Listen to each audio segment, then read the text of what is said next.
Hello बच्चों, welcome to my YouTube channel जोजस study. मैं हूं ज्योति गुप्ता। मैं लेकर आई हूं 9th क्लास की मैथ, जिसकी एक्सरसाइज है 1.2 और क्वेश्चन है हमारा पहला।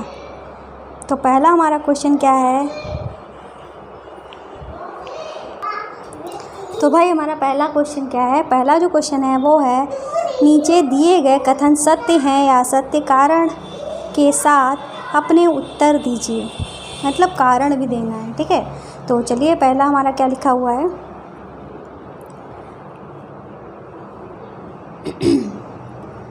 पहला जो लिखा हुआ है वो कह रहे हैं, प्रत्येक अपरिमेय संख्या एक वास्तविक संख्या होती है। तो हमारा आंसर क्या हो जाएगा? हाँ। तो भाई वास्तविक संख्या जो हमारी होती है, मान लो हमारी कोई वास्तविक संख्या है, तो वास्तविक संख्या जो है वो किससे बनती है?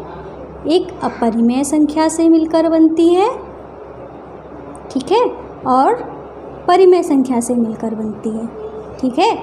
तो वास्तविक संख्या जो है परिमेय और अपरिमेय संख्या से मिलकर बनती है। तो इसका आंसर क्या हो जाएगा? सत्य है, क्योंकि सभी परिमेय और अपरिमेय संख्याओं का संग्रह जो होता है वो क्या होता है? वास्तविक संख्या होती है। तो हम यहाँ कह लें, यहाँ पे ये भी लिख सकते हैं, सभी सत्य है क्योंकि प्रत्येक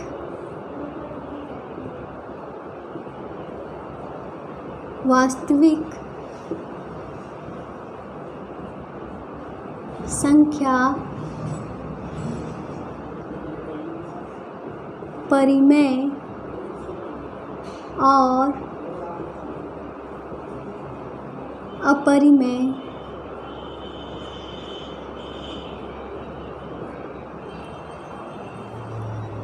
संख्या से मिलकर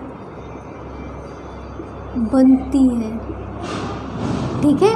ये हो गया हमारा कारण। अब हम अपना दूसरा क्वेश्चन देखते हैं। दूसरा जो है वो ये क्या कह रहे हैं?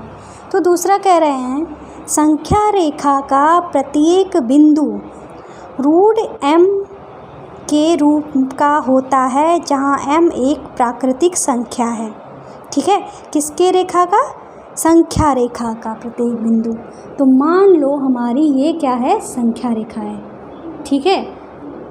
इधर हमारा 1 2 3 -1 -2, ठीक है, ये 4, ठीक है। क्या कह रहे हैं? संख्या रेखा का प्रत्येक बिंदु जो है रूट m के रूप में होता है। तो भाई इसका जब रूट निकालेंगे, रूट 1 निकालेंगे तो 1 आ जाएगा, ये तो हो गया।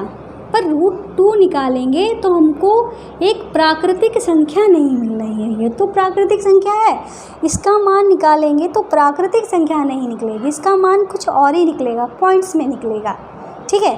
तो ये तो नहीं हुआ। इसका निकालेंगे तो इसका भी कुछ पॉइंट्स में निकलेगा मान, इसका निकालेंगे तो इसका जो निकालेंगे तो 2 आ जाएगा। तो ये 2 तो प्राकृतिक संख्या है।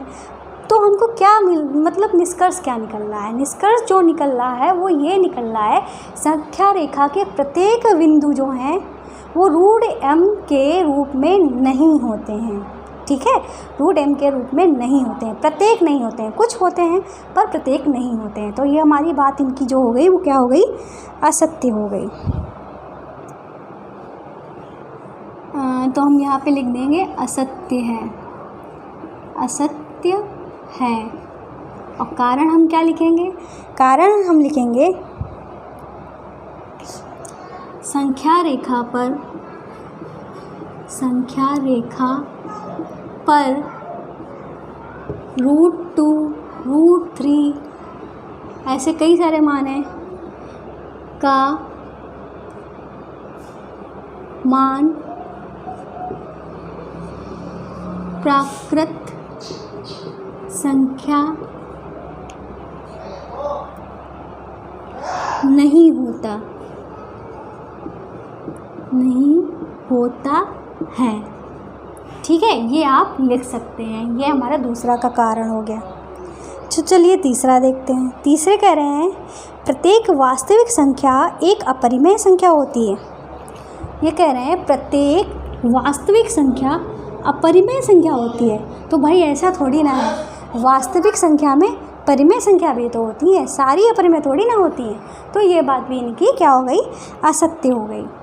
ठीक है, तीसरी वाली जो बात थी इनकी वो भी क्या हो गई, असत्य है।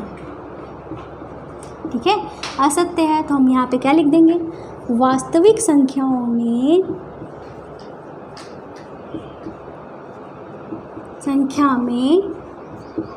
परिमेय संख्याएं भी तो होती हैं, परिमेय संख्याएं भी होती हैं।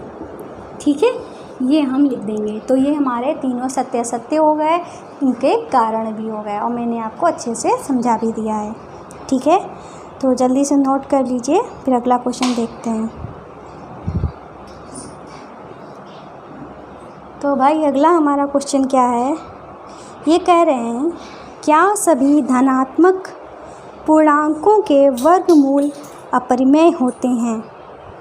यदि नहीं तो एक ऐसी संख्या के वर्गमूल का उदाहरण दीजिए जो एक परिमेय संख्या है। ठीक है,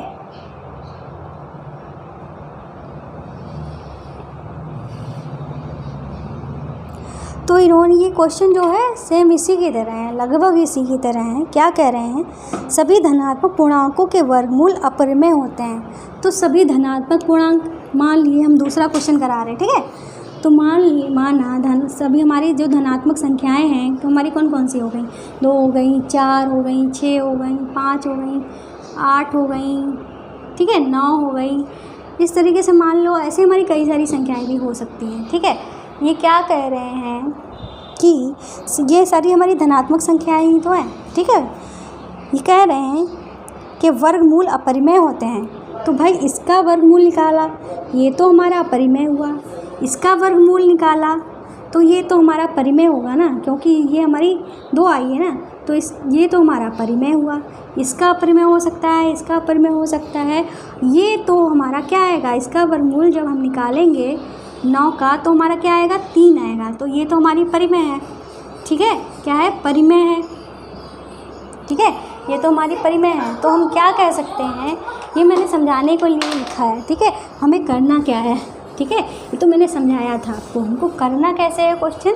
तो हम यहाँ पे लिख देंगे सभी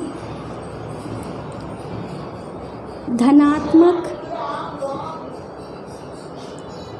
संख्याओं के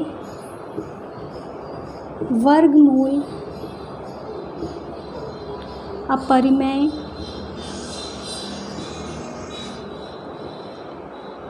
नहीं होते हैं, होते नहीं होते हैं। अब इन्होंने कहा नहीं होते हैं तो एक उदाहरण दो। तो एक उदाहरण हम दे रहे हैं आपको, √4 का दे रहे हैं। तो √4 का मान 2 होता है और 2 हमारी क्या है, परिमेय संख्या है। क्या है, परिमेय संख्या है। ठीक है, ये हो गया। ये बस इतना करना है, आपका क्वेश्चन जो है वो कंप्लीट हो गया है। देख लीजिए, नोट कर लीजिए। ठीक है, आपको दिख रहा होगा ना, यहाँ पे √4 लिखा है, अगर आपको नहीं दिख रहा है। ठीक है, यहाँ पे √4 लिखा है, √4 = 2 लिखा है। ठीक है, ये लिखा हुआ है यहाँ पे।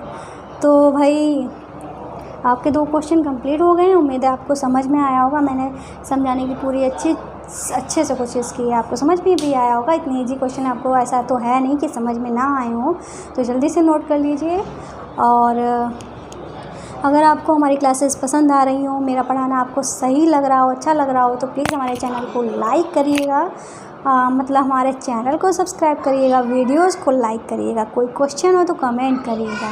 और आपके सारे जो चैप्टर हैं, सभी चैप्टर की क्लासेस जो हैं वो आपकी प्लेलिस्ट में पड़ी हुई हैं। कक्षा 8 की प्लेलिस्ट बनी हुई है, जिसमें चैप्टर वाइज हर चैप्टर की प्लेलिस्ट बनी हुई है।